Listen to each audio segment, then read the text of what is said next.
जय माता दी। आप सभी भक्तजनों का एक बार फिर से स्वागत है ज्ञान सभा बाय हैप्पी महाराज के यूट्यूब चैनल में, जहां हम सभी जन श्रीमद् भागवत गीता का अध्ययन कर रहे हैं। हम 8 अध्यायों का अध्ययन कर चुके हैं।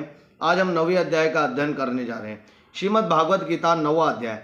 भगवान श्री कृष्ण बोले, है अर्जुन, तुम ईर्ष्या नहीं करते, इसलिए अति गुप्त शास्त्रीय ज्ञान और अनुभव तुमसे कहता हूँ। इसे जानकर तुम्हारा अशुभ नहीं होगा। यानी वो ज्ञान भगवान किनसे कहना चाहते हैं? जो लोग ईर्ष्या नहीं करते, यानी दूसरे से जलन की भावना नहीं रखते हैं, ऐसे के लोगों को भगवान वो ज्ञान बताते हैं। कौन सा ज्ञान? यह ज्ञान सब विद्याओं में श्रेष्ठ तथा गोपनीयों में गुप्त है, परम पवित्र, उत्तम, प्रत्यक्ष फल वाला और धर्म युक्त है।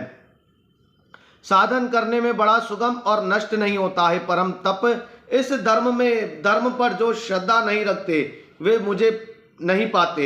इस मृत्यु युक्त संसार में बार बार लौटते हैं। यानी जब आप श्रद्धा नहीं रखते हो, आप में भाव नहीं होता, आप में भक्ति नहीं होती, तो भगवान श्री कृष्ण क्या कह रहे हैं कि आप मुझे नहीं पा सकते हैं। आपको भगवान को पाना है तो श्रद्धा भक्ति रखनी ही पड़ती है। जब आप भगवान पे विश्वास करते हो तो भगवान आपका अहित नहीं होने देते हैं।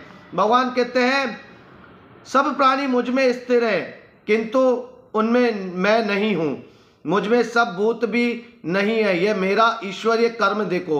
मेरी आत्मा सब भूतों का पालन करती है। भगवान क्या करते हैं कि सब मुझसे बने हुए हैं और इनको मैं ही चला रहा हूं। मेरी आत्मा यानी मैं ही इनका पालन कर रहा हूं और मेरे से ही ये जन्म पा रहे हैं और मेरे पास ही वापस लौट के आ रहे हैं।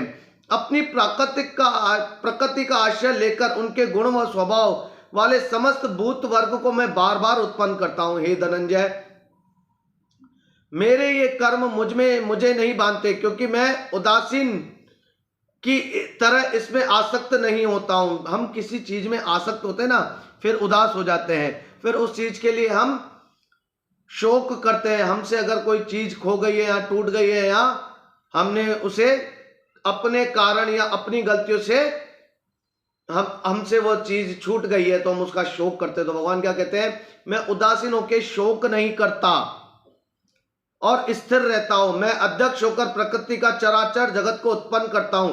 यानी अध्यक्ष जो सारी जगत को, प्रकृति को उत्पन्न कर रहे हैं। इसी कारण ये जगत बनता और बिगड़ता है कि भगवान ही बनाता है, भगवान ही बिगाड़ता है। जब संसार का अंत होता है तो भगवान में विलीन हो जाता है, फिर उसको सृष्टि करने की इच्छा होती है तो वापस भगवान बना देता है।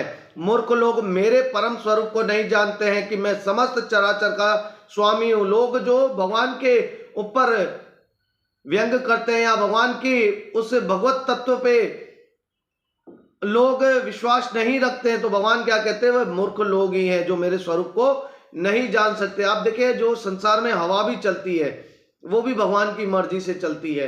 ये पेड़ पत्ते वनस्पति जो भी है सब कुछ उस भगवान की मर्जी से होता है। जब एक जीव आत्मा माता की कोख में होता है तो 5वें महीने में उसमें जब प्राण आते हैं वो प्राण भी भगवान ही डालते हैं। देखो, हर जगह भगवान विदित है और भगवान हर कार्य अपने स्वरूप के हिसाब से सब जगह वो कार्य भगवान करते हैं। ये श्रीमद् भागवत गीता के माध्यम से भगवान समझाने की कोशिश कर रहे हैं। किसको? अर्जुन को।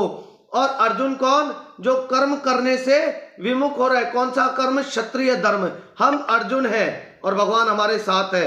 अर्जुन हम है और भगवान हमें बार बार हर मौके पे ये समझा रहा है कि अपने कर्म से मुख मत मोड़ो। यानी ये हमारे लिए उदाहरण है। हम श्रीमद् भागवत गीता पढ़ रहे हैं, महाभारत का युद्ध देख रहे हैं, तो हमको लगता है या तो एक शास्त्र में कही गई भगवान की गाथा है या टीवी सीरियल है। नहीं, ये हकीकत हमारा जीवन है। हम अर्जुन हैं और ये समाज जो संसार में हम जो देख रहे हैं या हमारा कर्म हम जो नहीं करते हैं, जो दुराचारी होते हैं, जो पापी होते हैं, या हम दुराचार सहते हैं, हम यहाँ पाप सहते हैं या अत्याचार को स्वीकार करते हैं, तो भगवान कहते हैं आप उनके खिलाफ शस्त्र उठाने के योग्य है।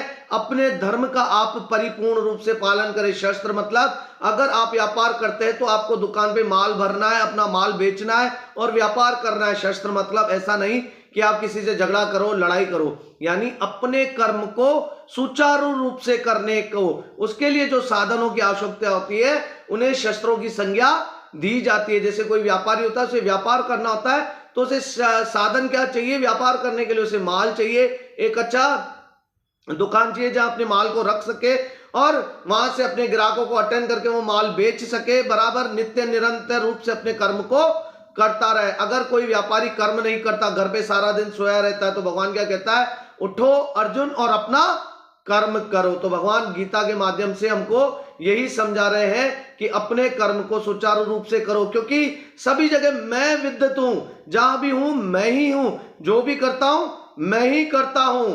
अगर आप कर्म नहीं करोगे तो भगवान क्या कहते हैं, वो मूर्ख लोग जो कर्म नहीं करते, पूजा पाठ नहीं करते, भगवान का नाम नहीं लेते, वो मेरे पास नहीं आते हैं। तो जब आपको इस संसार रूपी बंधन से मुक्त होना हो तो अपने कर्म को करो और भगवान पे विश्वास रखो। बोल श्री कृष्ण कन्हैया लाल की जय। श्रीमद् भागवत गीता की जय।